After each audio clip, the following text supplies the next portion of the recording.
acehtrend.com. Malang. Dinas Tenaga Kerja Kabupaten Malang, Jawa Timur, sedang bersiap-siap memfasilitasi warganya pindah ke Aceh. Kementerian Desa, Pembangunan Daerah Tertinggal, dan Transmigrasi memberikan slot 7 KK untuk Malang dalam program transmigrasi, dan akan ditempatkan di Simelu. Dikutip dari tribunmadura.com.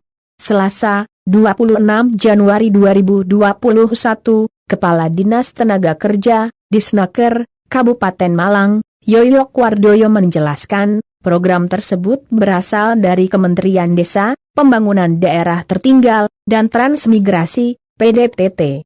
Alhasil kami harus menjaring atau mencarikan sebanyak 7 KK, nanti setiap KK akan mendapatkan lahan 1 hektare di Simelu, Aceh, ujar Yoyok ketika dikonfirmasi. Kata Yoyok, jatah Kabupaten Malang bisa bertambah jika kota atau kabupaten lain tidak mendaftarkan peserta transmigrasi. Jumlah maksimal kuota yang akan diberikan mencapai 10 KK. Yoyok memastikan warga Kabupaten Malang tak perlu khawatir tentang cara bertahan hidup di Kabupaten Simelu. Pasalnya Disnaker Kabupaten Malang akan memberikan pelatihan kepada calon transmigran sebelum diberangkatkan. Mereka akan dilatih dan diberikan sebuah keterampilan sebagai bekal. Karena lahannya baru dibuka. Jadi 1 atau 2 tahun baru bisa panen atau produktif.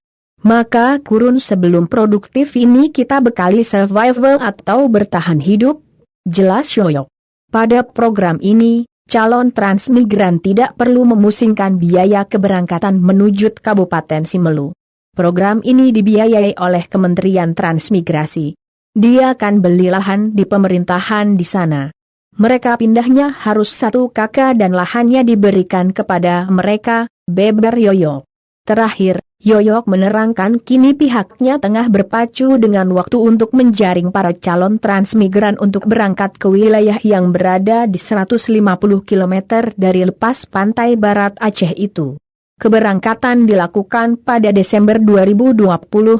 Mereka harus berangkat tentu kalau tidak ada perubahan dari pemerintah pusat, tutupnya.